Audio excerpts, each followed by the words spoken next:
Lancé en mars 2024 pour une durée de 5 ans, le projet de résilience et de cohésion sociale dans les cascades du Burkina Faso, dénommé Benkadi, continue son petit bonhomme de chemin. Subdivisé en 2 blocs, le projet vient de clore le premier bloc qui a consisté à la tenue de sessions de planification communautaire participative, PCP, courant décembre 2024 et janvier 2025 dans les 15 villages de 5 communes d'intervention. Pour le bloc 1, nous avons mené des consultations auprès des communautés, donc de nos zones d'intervention, où il s'est agi concrètement d'aller échanger avec ces communautés-là sur leurs problèmes. Ils ont identifié leurs problèmes, ils ont proposé des solutions, on a planifié ensemble et c'est les résultats de ces sessions de planification communautaire participative qui pourront nous aider à planifier le bloc 2 réservé aux investissements.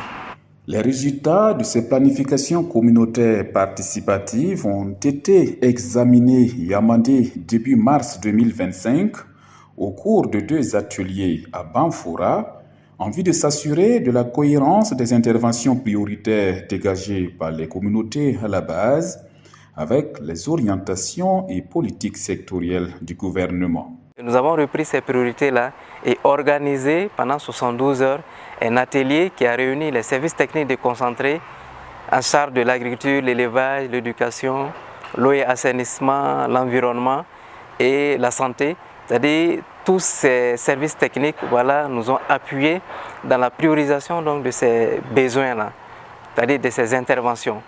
Et après cet atelier de 3 jours, nous avons mis le cap sur l'atelier de rencontre avec les membres du comité de pilotage. Toujours est-il pour rechercher la cohérence avec les différents documents qui existent au niveau commune, au niveau province, pour se rassurer vraiment qu'on est en phase avec les orientations, les différentes politiques de développement, et aussi pour se rassurer que nous ne faisons pas de doublons avec les organisations sœurs.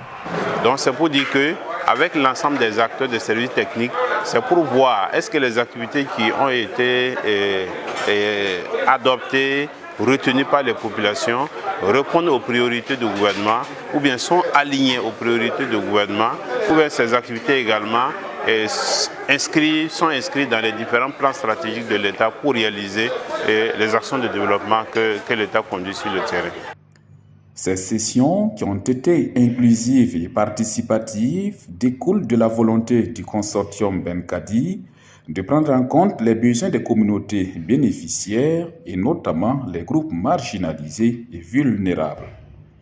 Une approche qui réjouit bien les différents acteurs de mise en œuvre du projet, au premier rang desquels les communautés bénéficiaires.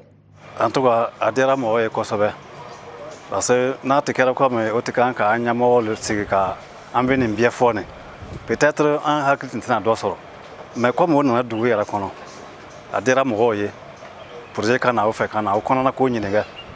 En tout cas, adhérent yo Kosovo. Toutes les équipes qui ont passé chez nous au village savent qu'effectivement en tout cas nous sommes très contents.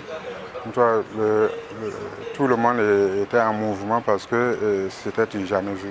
Puisque ça faisait la première fois qu'un projet comme ça, de grande envergure comme ça, vienne à notre côté et nous demander en tout cas nos préoccupations, nos vœux, en tout cas ce que nous voulons pour pouvoir nous aider à réaliser.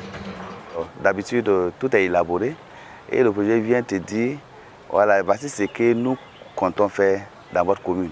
Mais c'est le seul projet qui est venu d'abord, échanger avec la population à la base pour voir leurs besoins réels.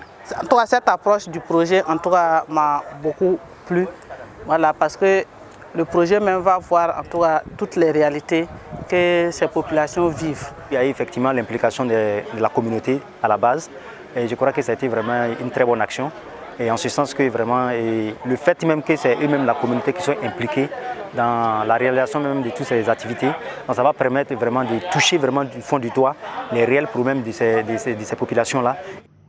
Dans certaines localités, ces PCP ont même déjà produit des résultats fort appréciables en ce qu'elles ont permis de rapprocher des communautés jadis belligérantes et de réinstaurer le dialogue.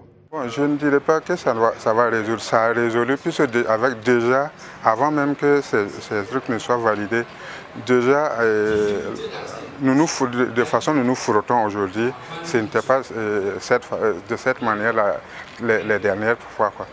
Déjà, avec d'autres activités qu'on a eu à mener, dans le cadre de ce projet toujours, il s'agit de la mise en place des observatoires villageois de prévention et de gestion des conflits communautaires.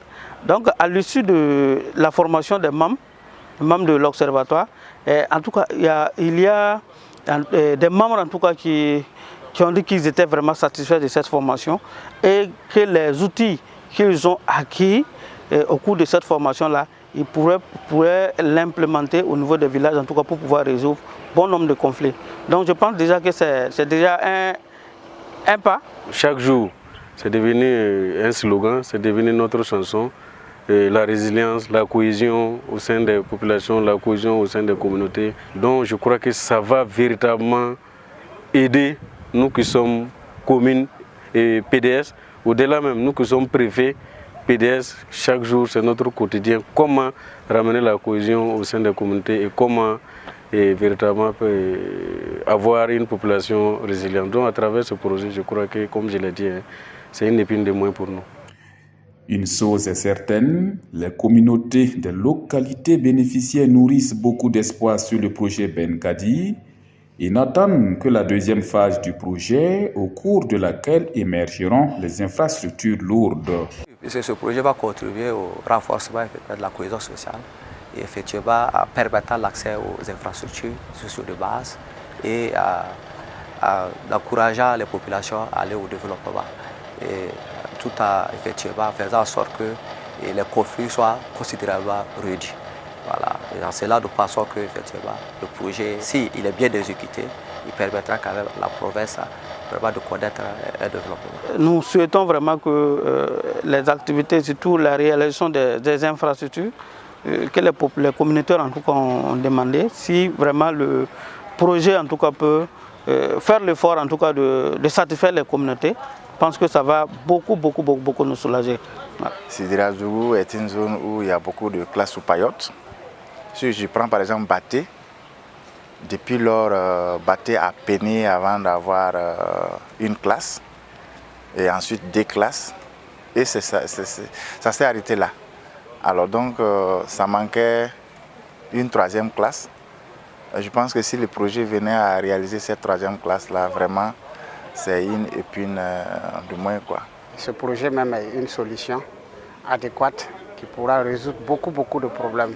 Par exemple, quand vous prenez la pression sur les ressources de la forêt classée, la coupe de bois vert, si vous prenez la carbonisation à ce niveau, je pense qu'avec l'intervention de ce projet, ça va pallier à beaucoup de problèmes. Les problèmes sont pareils dans les 15 villages des 5 communes.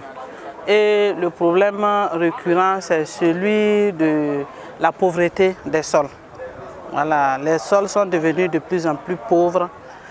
Et en tout cas, les différentes actions que nous avons conseillées, que les acteurs eux-mêmes ont conseillées, et avec notre appui, c'est de remédier à cette infertilité des sols à travers la production, par exemple, de la fumure organique. Parce que c'est vrai qu'il faut former et puis équiper les producteurs. Mais si en tout cas le projet avait pu mettre en place une unité de transformation ou une unité de production de compost et au moins confier cette unité à une coopérative qui sera chargée en tout cas de la production permanente et qui va mettre à la disposition des producteurs en tout cas le compost qui sera fabriqué dans ces usines. Et quand tu prends effectivement le côté par exemple des mariages forcés, les mariages précoces et les mariages d'enfants, voilà, c'est des aspects effectivement qui sévissaient dans ces zones-là, en particulier au niveau de la zone des Soubara par exemple.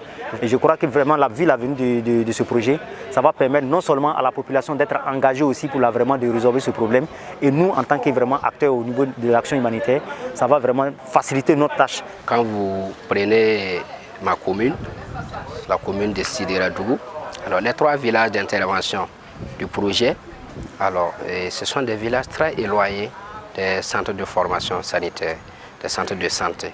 Alors par conséquent, avec cette collaboration directe avec la communauté qui a permis de dégager en tout cas des problèmes et des voies de solutionnement. Si toutefois ce que la population a arrêté et que nous avons amendé et finalisé venait à voir le jour, ça allait résoudre pas mal de problèmes dans la communauté. Nous espérons vraiment que le maximum d'activités proposées par nos communautés sera vraiment prise en compte, sinon la totalité, ça c'est notre souhait. À terme, le projet Benkadi devra contribuer au renforcement de la cohésion sociale, à la prévention des conflits et au développement du capital humain et économique dans les communes d'intervention et même à l'échelle de toute la province de la Comoé pour le bonheur des populations.